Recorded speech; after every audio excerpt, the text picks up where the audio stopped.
Hi everybody, my name is Stephanie Phillips. I'm the founder of World Childless Week, and we're here today to discuss ageing without children, something that I know has come to my mind, and I think to many of us that we have worries, concerns, questions, and hopefully today with the panelists that we've got, we can possibly start to give you some ideas of where to find the advice, where to get the support, or even give you some of the answers that you've got.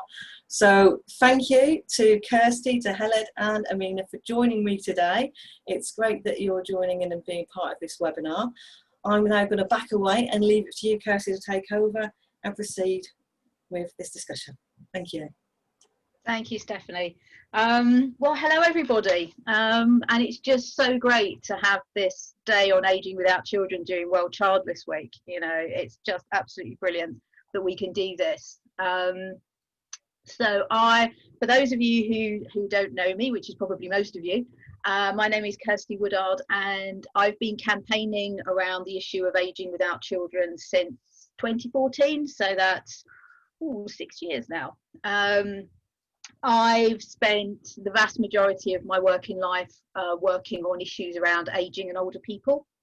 And then, bizarrely, though I'd spent the vast majority of my life doing so, I hadn't really kind of connected it with my childlessness. And then one day I was having coffee with a friend of mine. We knew each other because we both worked for Age UK, and she was talking to me about the problems that her mother had been having with her hospital care and aftercare. So she was saying, you know, how her mum had fallen and broken her hip, which is obviously quite a common injury in older people, and that she'd been up to the hospital every day, sometimes a couple of times a day, making sure that her mum was being sort of like looked after properly, talking to the nurses about her aftercare, talking to the local authority about what care package could be put in place.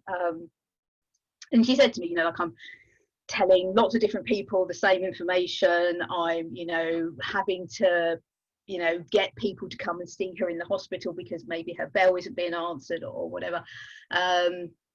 And then when her mum was finally discharged, she then spent a lot of time pulling the care package together, including driving to the local authority depot to pick up the sling for the hoist that had been delivered, because it had been delivered without a sling. And as you can imagine, by this point she was pretty fraught, pretty kind of like, you know, also holding down a full-time job, and at the end of it, after she'd kind of vented for quite a while, she said to me, God knows what she'd do if I wasn't here. And it was that moment that was a real light bulb moment for me, because I was like, yeah, what would she have done if you hadn't have been there to run around and, you know, phone people and find out things and pick things up and get equipment and all that? What would she have done? What do people in your mum's situation do if they don't have a daughter, a son, someone to run around and do things? And because I'd been around the ageing sort of sector for a long time, I started to talk to people I knew and said, you know, has this come up at all? You know, when you're thinking about policy, when you're thinking about practice, has this really come up at all?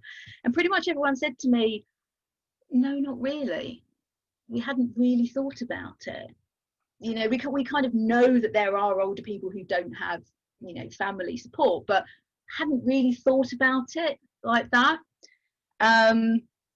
And even though I'm childless myself, I thought, well, it's probably not that many people, is it? It's probably not that many older people that would be in this position.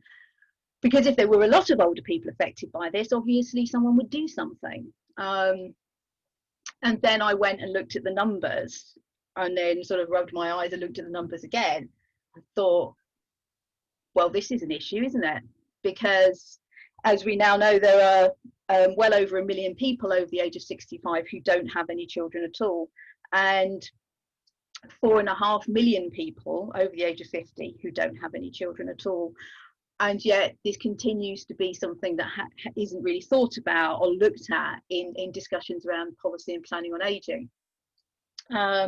So I started to write about this, I started to blog about this, and out of that started to campaign formed an organisation called Aging Without Children, which I tried for many years to get funded and never could. But I still work on the issue in my own right. And one of the things that came up very early was people saying, okay, what can I do to plan for my later life? What can I do to put things in place so that if it gets to the point in my old age that I need help or I need support or I need to think ahead, what sort of things should I think about? And so it's been something that's come up constantly. We did a conference around it in 2016 around planning for a later life if you don't have children, where we had people talking about things like co-housing and thinking about volunteering opportunities and finance and all that sort of stuff. Because often when people talk about planning for later life, it can be very heavily financially focused, which is important. But obviously it's not the whole thing. There's far more to later life than just the finance side of it. So when Stephanie said that they wanted to do something about aging without children, I jumped at the chance because I knew that this was such a big and important topic for people. And so I'm absolutely thrilled to have Amina from Independent Age and Heledd from Gregg, Latchams solicitors, who are going to answer some questions, some of the very common questions that come up around aging without children. And hopefully by the end of this, we'll all feel a lot more confident and a lot more geared up to know what we have to go off and do to prepare for our later lives. So without further ado, I'm going to start with question 1, which Amina is going to answer for us. So question 1.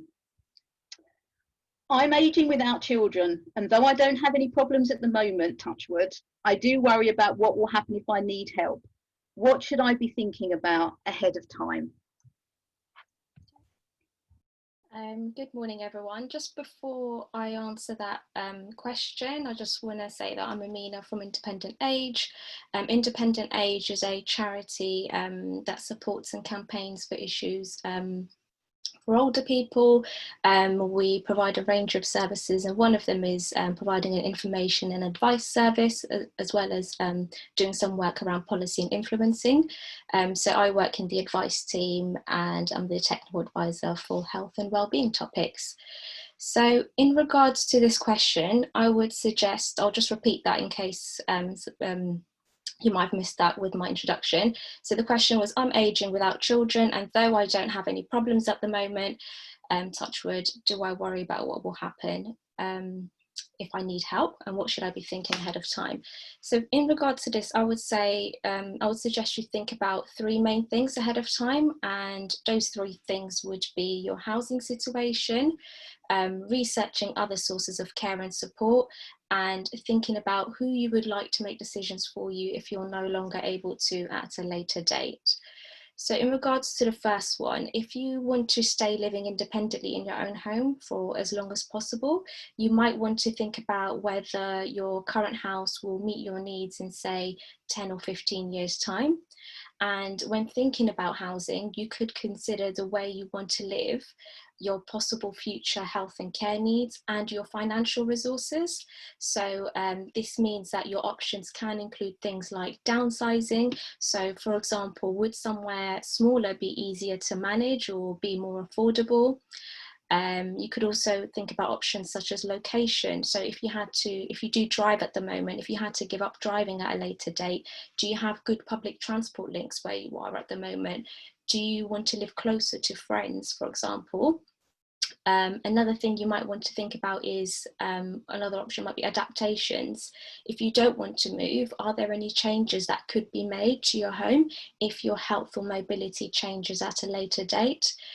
So this could include larger adaptations, such as installing a downstairs wet room, or it could be smaller adaptations like adding a second banister to the stairs.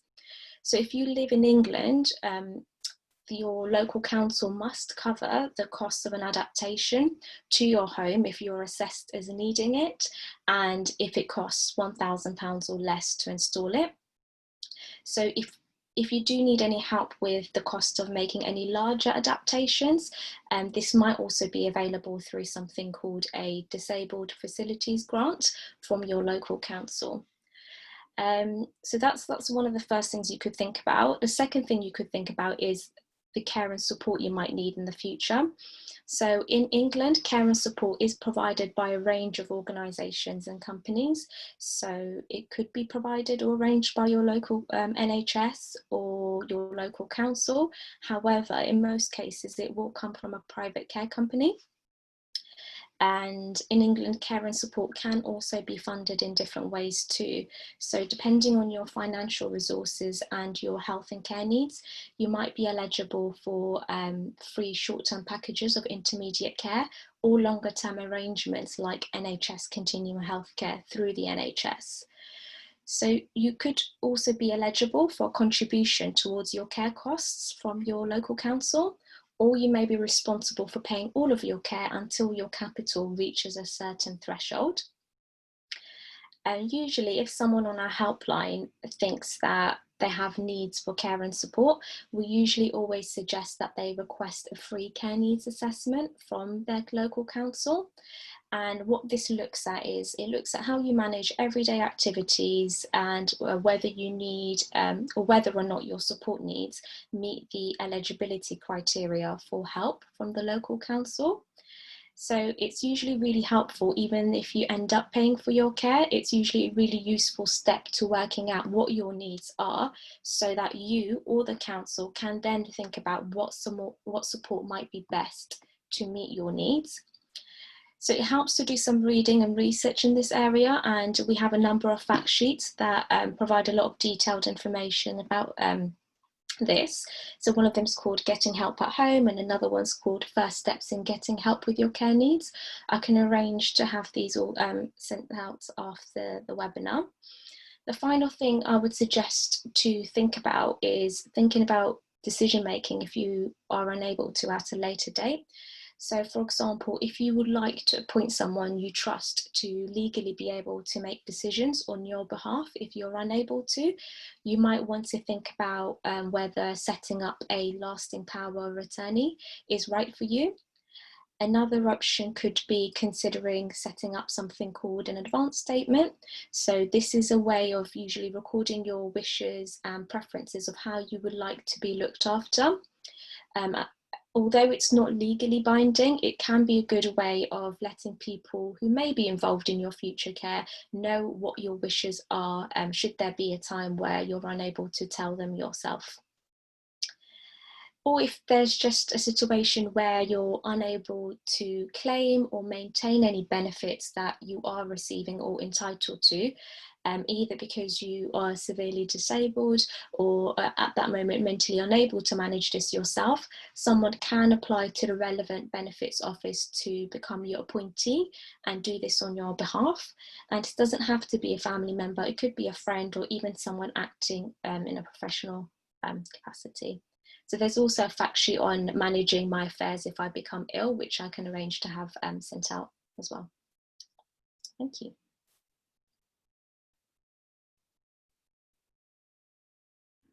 Unmute myself, that would help.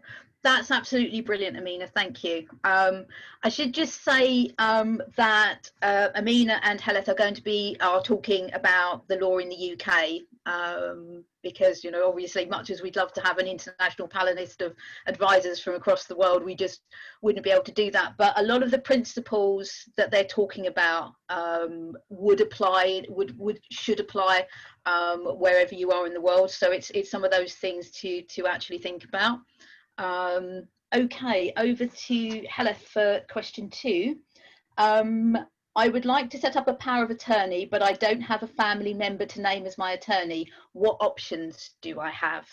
This is a very, very common question that we get asked in Aging Without Children. So hopefully, Heled's going to have some great ideas for us. Yeah, hi. Thanks so much for having me today. And yeah, I think as Kirsty's just said, based in the UK, so legislation does tend to cover that, but a lot of the stuff I'll talk about is international. There will be slight tweaks in different jurisdictions. So Powers of attorney are still a thing in Canada, they're a thing in parts in Australia. They may be called slightly different things, but the principle should be the same. And certainly, as a lawyer, I'm part of a worldwide network of lawyers who sort of work in this area. So I will try and keep it as generic as possible, but just bear in mind, you know, what the documents are called where you are might be slightly different, but generally most jurisdictions have a good grasp that this is a thing that's quite important. So power of attorney. What power of attorney is you are saying, I'm going to make the choice to choose another person to make decisions for me or with me if I'm not able to. So a lot of people think, oh, you know, I don't need to do anything because I'm fine, I haven't lost my marbles. But actually, a lot of people get to the stage where they might say, you know, I'd like some support, I'd like some help. Anybody's got stuck on a sort of call waiting or call list, talking to, like, you know, your utilities company, honestly, I would happily delegate that to anybody. So families are, you know, a loss for a lot of people. It's an immediate reaction that you're going to pick your family. Actually, they may not necessarily be the best people to make those decisions. So I would always say, when I'm talking to clients who are talking about power of attorney with or without children, I say, you know, actually, who do you want on your team? Who is your best team member?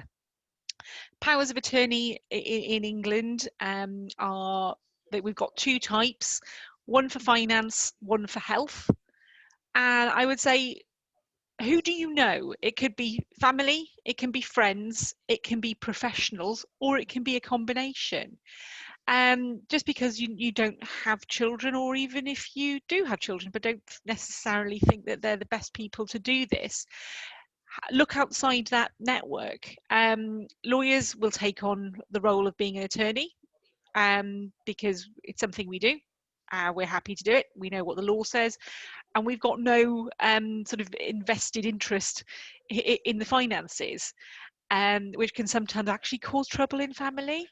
So you may also have siblings, or you may have nephews and nieces. You may have a really good friend. I think, you know, it's always really important when you're thinking about giving away this responsibility, who's going to be a good person. Actually, just because they're related to you by blood doesn't always mean that they're the best person. So who can you name as attorney?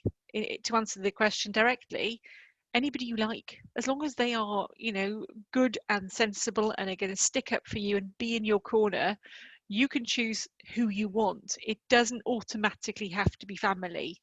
So there's always options, lots of places to explore and people to explore. And yeah, so I think, you know, don't despair that because, you know, there are immediate family members to do it, that you're left in a position where you can't have anybody. So that would, you know, there are always options, would be my sort of statement at that point. Thank you. Brilliant. That's great. Thank you ever so much, Heledd. I can already see people in the chat making suggestions about other kind of people that you could appoint as attorney. What is this? A savvy auntie. Oh, I like that. Child of a friend you're close to, like a savvy auntie. Yeah, that sounds brilliant. So yes, that's extremely useful. There's a question here about processes being different in other parts of the UK. So should we touch on that briefly?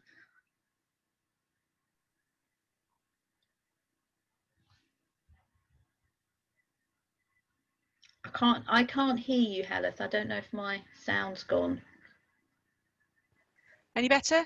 That's better. There you go. Perfect.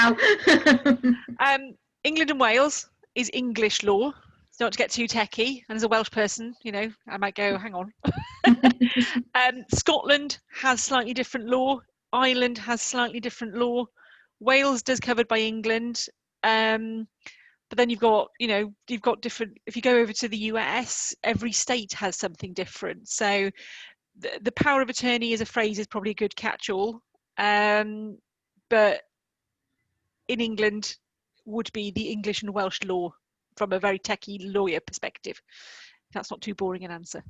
Thank you. No, I think it is really helpful, because I know it can be complicated. So yeah, I think that's really helpful. Thank you. Okay, question 3. We're back to Amina. My friend, this is something again that people talk about an awful lot, so I think people will be really interested in this answer. My friends and I don't have children, and we're thinking of buying a big house together and employing people to come and look after us. What sort of things do we need to think about? I would say a good starting point would be to make sure you get some advice from a solicitor that specialises in housing, ideally one that has experience in property purchases involving multiple owners. So if you're a UK resident, you can search for a solicitor on the Law Society website, and you may also find it helpful to get some independent financial advice. There are some great organisations such as Unbiased and another one called Society of Later Life Advisors that can help you search for a financial advisor in the UK. An important thing to note if you decide to seek legal and financial advice is to also consider what would happen if you or someone wants to move out or can no longer own their part of the property. So for example, if your needs change or increase to the level that you needed to move into a residential care home or a nursing home, or if one of the residents dies. So that's something worth bearing in mind when you do seek legal and financial advice. Another thing to consider would be to look at the co-housing movement to see if there are any useful ideas, tips or resources or advice you can draw on for building a mutually supportive community. In the UK, there are various organisations including UK co-housing and older women's co-housing that are worth having a look at. So once you do have a property in mind, think about whether getting some advice about how it can be adapted to meet your needs as you grow older. So for example, would you benefit from a level access shower or a walk-in bath or a wet room, for example?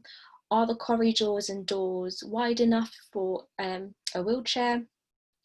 Would the bedrooms have enough space if someone needed to be hoisted? That could be another thing to think about. Or if you can't have space on the ground floor, would installing a lift or stairs, a stair lift be possible?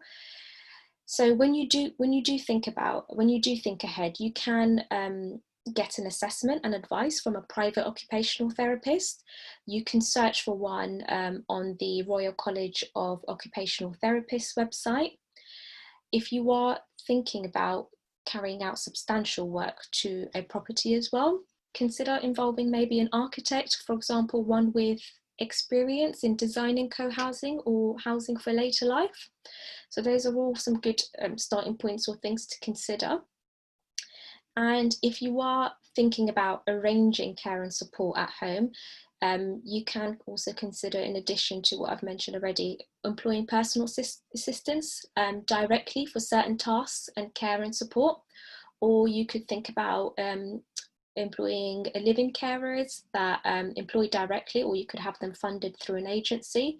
But an additional thought would be that they would also need a bedroom, of course. Or you could arrange carers who visit daily from a care home agency, so they don't have to live in. In England, so most of the information I'll be talking about today does cover England only. However, if you do live outside of England, a lot of this information might still be helpful.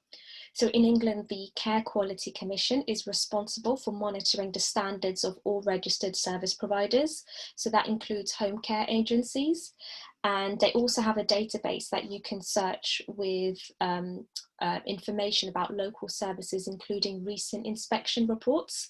So this is something you could take into account if you are considering a home care agency. Another thing is, in England, you and your friends would be assessed and means tested for financial support individually under the local council social care system. So there may be implications if you decide to pool your financial resources together to pay for care. Another thing worth bearing in mind is that sometimes someone's capital, including the value of their home, in the value of their share in a home, can be taken into account during a means test for care.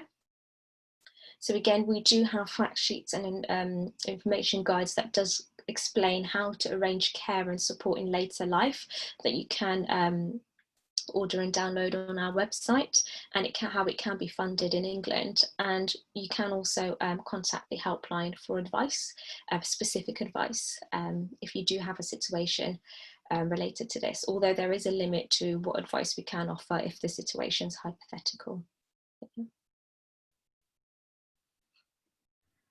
Brilliant, thank you. That's really, really, really helpful. And I do believe as well that many years ago now, Heledd also did a blog for us about this. So I will dig it out and repost it. You can find us on, I'll put my Twitter handle in the chat. So if you're on Twitter, you can follow me, and I'll also send the link to Steph so that she can post it there. But Heledd did a really good blog about this for us as well, about the things to think about. Okay, question 4. Over to Heledd. I'm not married and I don't have any close family. Can I name someone else as my next of kin? If I can, is there anything I need to do? Again, this comes up a lot. Particularly people have raised it around being in hospital. When the hospital have said, you know, who's your next of kin? And people have said, you know, well, I don't really, you know, I don't have any close family. I think there's a cousin, but I haven't seen them for 20 years. Can I not have my best friend? And sometimes the hospital have said, oh, well, no, you can't. And so people have got kind of quite worried about who might be making decisions for them under the name of next of kin. So for Heledd to clear that one up for us, hopefully clear that one up for us. Yeah, of course. Next of kin's a funny one. Because actually there's no automatic right to be next of kin. People think, you know, oh, I'm married, or I've got children, or I've got a sibling, I am therefore next of kin. Well, if you want to, you know, as a lawyer, I'm going to tell you, actually you are entitled to nominate whoever you like as next of kin. So if you go into, if you for example, if you're going into a planned hospital stay, I would put down somebody you know. It's obviously harder if it's a panic or an emergency admission, and at that point, I think, like everything, planning's better than crisis management. So if you've got your great friend, your great neighbour, whoever your chosen team member is, then, you know, write it down and put it somewhere really sensible and safe. So there's a the charity here in the UK, I think I need to double check, it's the British Lions, who do what they call a message in a bottle. And what you do is you have a little bottle which goes in the fridge. Most people have a fridge, and you put in the fridge all your really important information, and then on the back of your front door you stick a sticker. And because if anybody's going to come in an emergency, chances are they're coming in through the front door, and they will know, if they see this specialist sticker, to go to the fridge to find this info to take with you. So you can put in blood type, next of kin, all that information, like who's your attorney, where's your advance statement that Amina was mentioning, where is it, who's your GP. Actually, a lot of these things tend to happen in a crisis. So the more you can do to really put the scaffolding in place and the structure in place, the better. You know, I've lost count the number of times people say, oh yeah, I've written down what I want, and I go, well, where is it? And they go, well, you know, it's in the top left hand cupboard, in a box at the back under some shoe boxes. I went, that's great, but who's going to know about it? So I would say that, you know, yes, choose your next of kin, choose your team members. but more than that, make absolutely sure that people know how to get in touch with them. You know, things like mobile numbers, Twitter handles. Make it easy. Don't make it complicated. Don't make it hard for people to find out how to help you. So when you've chosen your next of kin or your attorney or anything like that, make sure you've got it somewhere sensible. Back of the front door, stick it in your handbag, have one of these medi wrist things, you know, to say where to find things, whatever works for you. And I will, you know, if the link hasn't already been circulated, I will dig it out and pass it over to Stephanie, because I think it's a cracking idea. Really simple, but like most things, really simple, really effective. So yeah, go find your team, but make sure people know who that is. That's great. I love the idea of having a team as well. I think that's really good. So team me, that's what I want. But yes, and I think, you know, as you were saying, one of the, you know, like most of the really the best ideas, it's really simple as well. It's just, with a lot of this, it's just sort of, you know, like thinking it through about, you know, well, where is that? If it's hidden in the depths of the wardrobe, nobody else is going to know where it is. So yeah, just making sure that people know where stuff is a really, really useful thing to start with. And it's you again, Heledd. How would I go about setting up something in advance so people know what my wishes are in case I get dementia or something like that? Again, people are often very afraid of contracting dementia or Alzheimer's disease or a similar disease that may kind of rob them of their capacity to make their own decisions. So I think any suggestions or any ideas around that, I think everyone will be really, really pleased to hear them. So over to you again. Yeah, no worries. Again, I think, you know, we've touched on it throughout, and Amina's sort of said it. It's that,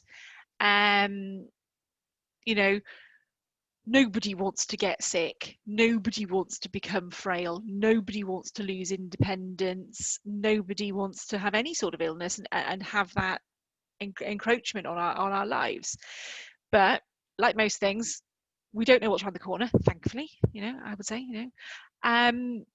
But what I would say is, it's like insurance policies. If you've got a house, you'll insure it. If you've got pets, you may insure those, because you'll panic and go, well, if it goes wrong, I want to make sure that I've got that safety net. So it's things like, get your power of attorney in place. And not only choose your power of attorney, who's on your team me, to use Kirsty's phrase, which I really like, and I'm stealing that, Kirsty, sorry.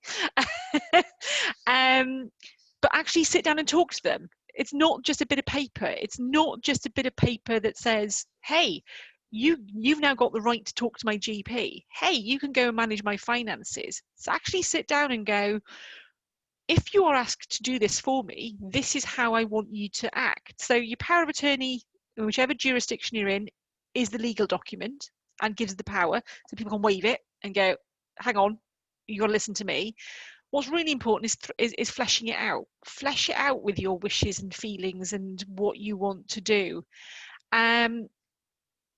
Advanced statements, fantastic idea. Not legally binding, but actually hugely helpful. I mean, if you can't speak, how is anybody going to know what you like? You know, I would be furious if somebody came around and started giving me milky coffee first thing in the morning. I'd be really miserable. But actually, if I've sat down and set out, actually, I like a cup of tea, builders, you know, milk, no sugar. And that's how I like my life. And actually, as somebody once pointed out to me, like, you wear glasses. Do people know that? What if you've lost your glasses and you can't vocalize that? Actually, it's really important that people know where that is. So you know what's important to you. You know what you need to be able to crack on with your life and enjoy doing what you're doing. But does anybody else? There's the legal framework, and you know, that's where the power of attorney comes in. That's where nominating somebody comes in. But actually, where we can really sort of make things better for all of us is telling people, using that message in a bottle system, using a letter or a statement or a black book. Great, whatever works for you, but make sure people know where it is. the one thing that I think we haven't necessarily touched on, and it's quite a specific, narrow legal document, and again, because inevitably sort of where my jurisdiction is, this is England and Wales, but look to where you are, as to what the equivalent is what's called an advance decision, sometimes called an advance decision to refuse treatment, sometimes called a living will, which would say, if I get sick, please do not do A, B, or C. And you can set out all the things that you would find intolerable. That is also a legally binding document. That means that you could refuse treatment that you were not comfortable with. And in England and Wales, they would have to abide by that. So I think that there's two layers to this. One is what's the legal framework that's actually going to give people the bits of paper that they can wave and go, don't you know who I am? And I've got authority. But actually, it's fleshing it out more as well, which is giving that person the toolkit to know how to look after you, to know what's important to you. And you know what? Like all insurance policies, you hope your house doesn't burn down, but if it does, you're going to be jolly glad that you've done this. So my big mantra when I'm doing this work with people is saying, planning's better than crisis management. Nobody likes a crisis. The more you can scaffold your life, do this, we can reduce risk. We can't remove it. Impossible, but far better that you've got all your stuff in place, in a place that people can easily access and do right by you. So it is your gift. It's within your gift to make your wishes known. So it's just taking that first step off, and it's quite hard, but once you've done it, you'll be jolly glad you have. Brilliant. Thank you ever so much. Okay, over to Amina. Again, this is something that's come up quite a lot. This particular question is because it came up during COVID, but it's something that people have raised with me quite a lot. Before COVID, I had to postpone a small hospital operation because there was no one who could take me home and be with me for 24 hours. The hospital said they weren't happy to do it, knowing that was the case. What should I do? I would say, without knowing all the facts of this person's case, it's quite difficult to say whether the hospital was at fault in this instance, although I would have questioned whether this person should have been admitted for observation in the absence of someone else being at home. What I can say, however, is that there are a range of types of support services available that might be available to someone after they leave in hospital in England, which I'll discuss shortly. But just before I do, I want to highlight that in England, it's important that hospitals in England are responsible for ensuring that anybody who needs to be discharged from hospital has a safe discharge. And what I mean by that is that there are two main aspects to that, really. One being that the person must be assessed as medically fit by their doctor. So this tries to ensure that nobody's discharged unless it is safe for them to return home. And then the second part of that is that nobody is discharged until any care and support that they need for the discharge to be safe is in place before they return home. So these responsibilities were in place before COVID and continue to remain in place now, so that hasn't changed at all.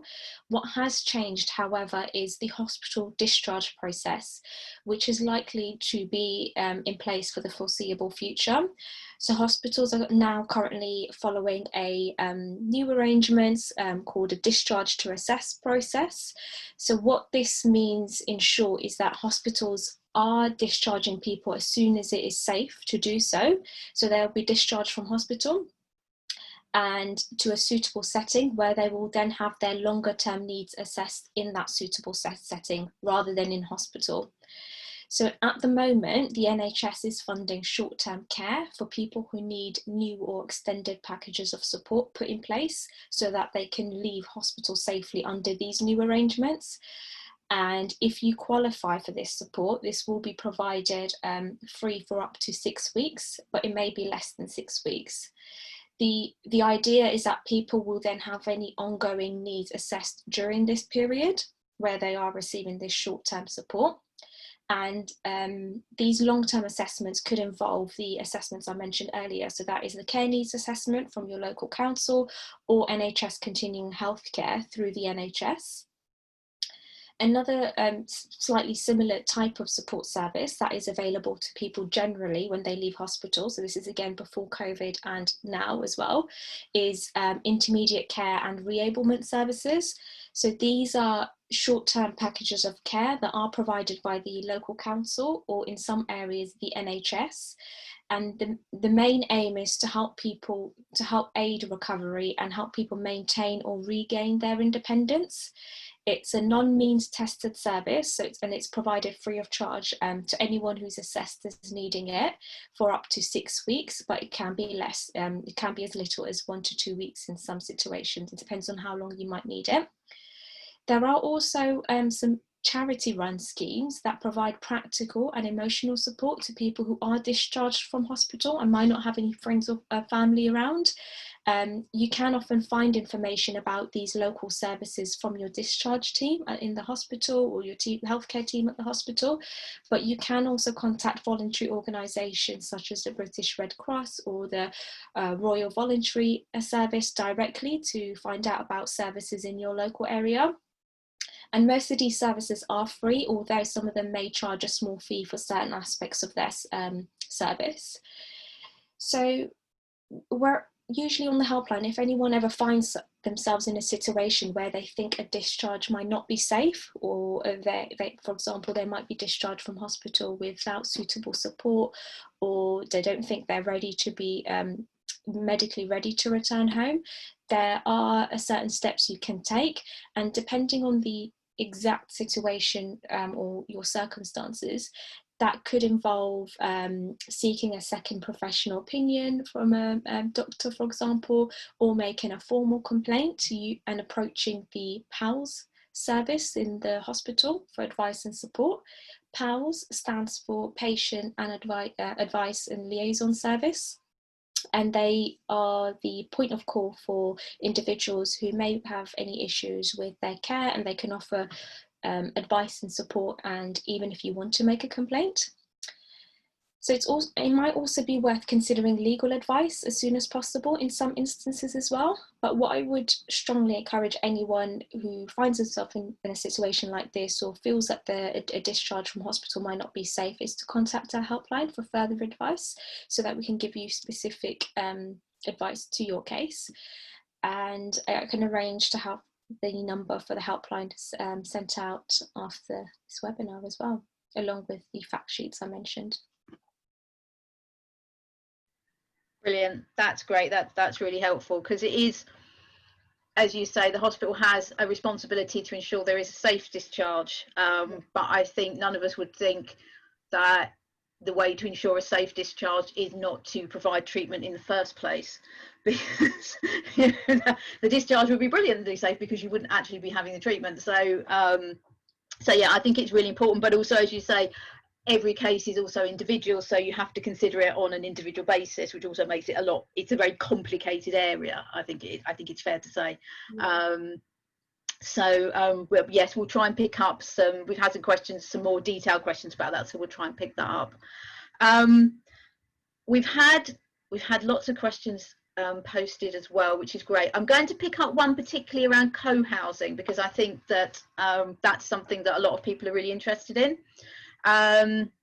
So someone has said that they're really keen on the idea of developing a co-housing project for childless people,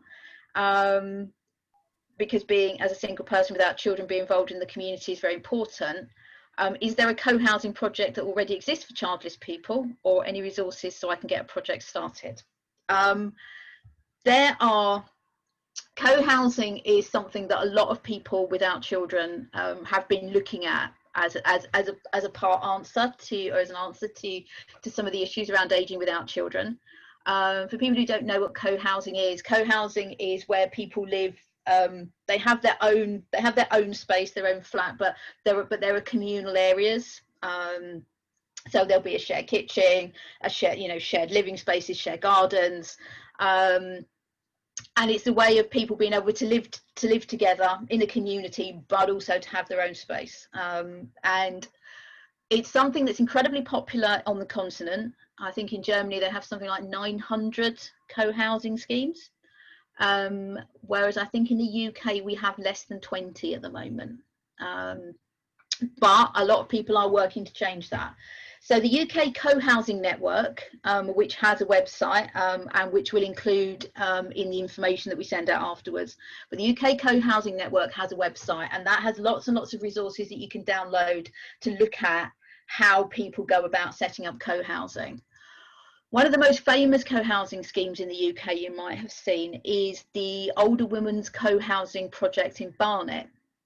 Now that took about 25 years to come to fruition, but basically a group of older women in London came together and decided that they wanted to develop a co-housing project for themselves, and with lots of campaigning and lots of fundraising and lots of lobbying, they have now got the most fabulously designed, amazing co-housing space. And again, we'll put some links to that because there's been quite a lot of coverage about that, quite a lot of documentaries and stuff. Similarly, in Leeds, there's something called Lilac, which is another very well-known co-housing space, which is multi-generational. And they have open days, and what they did before COVID, and hopefully will do again. But they have open days where you can go along. So it's something that a lot of people are looking at. So we will certainly send out some resources about that. And I do think that it's something that a lot of people without children would be very, very keen on. So I think if someone does want to set up a co-housing scheme for people aging without children or just childless people generally, I think people would definitely be up for that. I also wanted to pick up some points around social isolation, which people have raised as well. That is something, again, that we talk about a lot in the childless community, about feeling socially isolated and distant from people with families. For people aging without children, one of the things that we tried to do when we had an organisation was to set up groups for people aging without children. And Sue Lister, who I know is on this webinar, runs the group in York. And Jean Basson, who I know is also on this webinar, runs the group in Leeds. And you can get their contact details from the AWOC website. And the purpose of those groups is partly to give people social contact and a way to communicate, but they're also a really good way of spreading local information and getting information out to people and to find out what's going on in the community. The York group has been recording their stories throughout COVID to give sort of like some of the perspective of people aging without children during the COVID crisis, which I think is really important. And we also created a guide to setting up setting up groups for people aging without children, which can be downloaded from the AWOC website. And that sets out kind of a lot of basic practical stuff around, who are they for? How do you find somewhere to meet? What sort of topics could you cover? Where could you get help? Where could you find speakers? All of that sort of stuff. And I'm sure that Sue and Jean would be happy to share their kind of like experiences with people as well. So we might be able to find a way to help people to do that.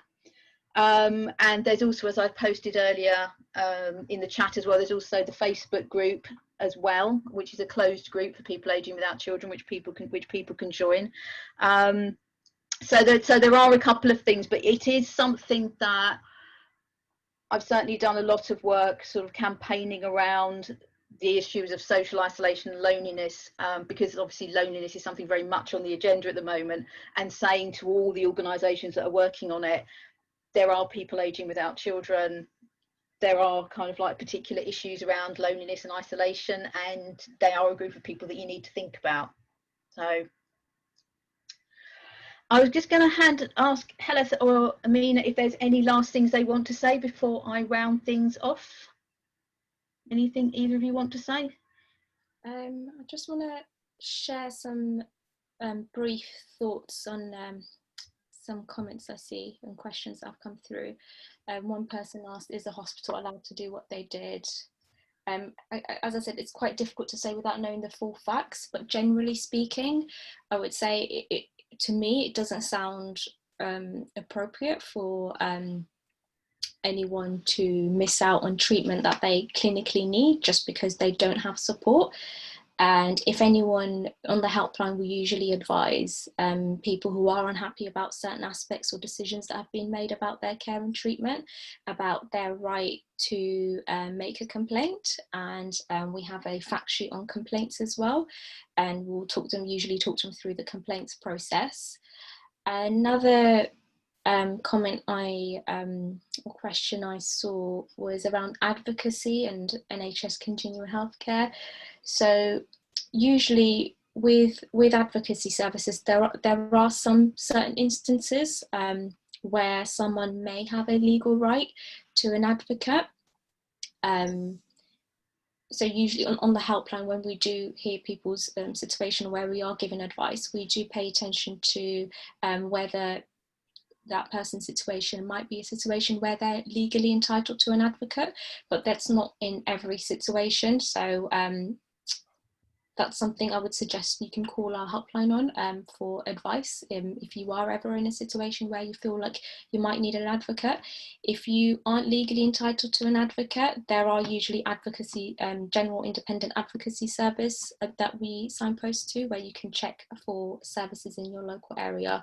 But based on what we've seen and heard, it is a very valuable service for people when they do get access to it. Thank you very much.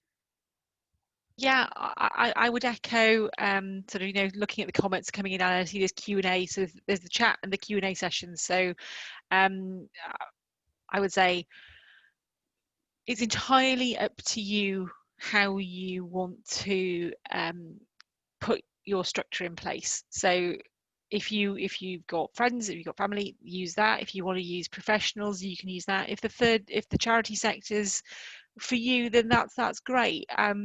There's a lot of information out there, and sometimes it can be a little bit overwhelming to know what to choose. But I think what's really important is you have to decide what's right for you. What's right for you might not be right for the person next to you, and just take your time, have the confidence to find somebody or people that you are comfortable with and work with them. It's not one size fits all, and this is all about getting you in front of the right people at the right time to get you the right advice. And things like this today are a cracking idea because it just really helps share and collaborate and get that information out there. So I would just echo, really happy to be contacted. Got my contact details. I think I'm on Twitter, LinkedIn. You'll find me. One of the benefits of having an unusual name, I'm quite easy to find. Happy to answer questions, and we'll follow up with some of the resources we've talked about. So thank you very much. Brilliant, thank you. And I just wanted to say one final thing, which is, firstly, thank you everybody for coming along and participating in this, because I think it's the first time we've ever done anything like this, and I think it's been really, really good, really helpful. I've certainly learned stuff, so that's fantastic. And to thank Heledd and Amina for all their expertise, and Steph for pulling it all together. And I think I'd probably just say one final thing, which is that policy and practice around care and support for older people in pretty much every country in the world is rooted in the idea that all older people have family support, and that is a very wrong assumption for people to make in governance, in politics. We are many people, we are many millions strong. We cannot continue to provide health and care and support to older people in the way that we used to, with this idea that everybody lives in a nuclear family and everybody's a grandparent and everybody has support, because it just doesn't work like that. So there are many of us, and we really need to make our voices heard. Thank you very much. Thank you to all three of you. It's been an amazing webinar, so much information, lots of things I hadn't thought of. I had thought of them, I hadn't action them. And I think this is the point, that we need to actually action things that we think of, to actually almost make a list. I need to watch this again without trying to interact with the chat as well, and actually make a list for myself. And I think that's probably what a lot of us will end up doing, and ticking those actions off. And yeah, so much information, really incredibly valuable, and I thank you all for your time today. I think we could probably carry on all day because there's that much to talk about, but obviously we can't do that. The chat box has gone mad. Everybody is thanking you and saying about how important this conversation is. So it's really good. Thank you so much for doing this today, and I hope that we do get the chance to do this all again sooner, in a way, rather than later. Brilliant. So thank you, and I'll end that recording now. See you all again at another time and another day. Thank you all. Bye. Thank you. Bye.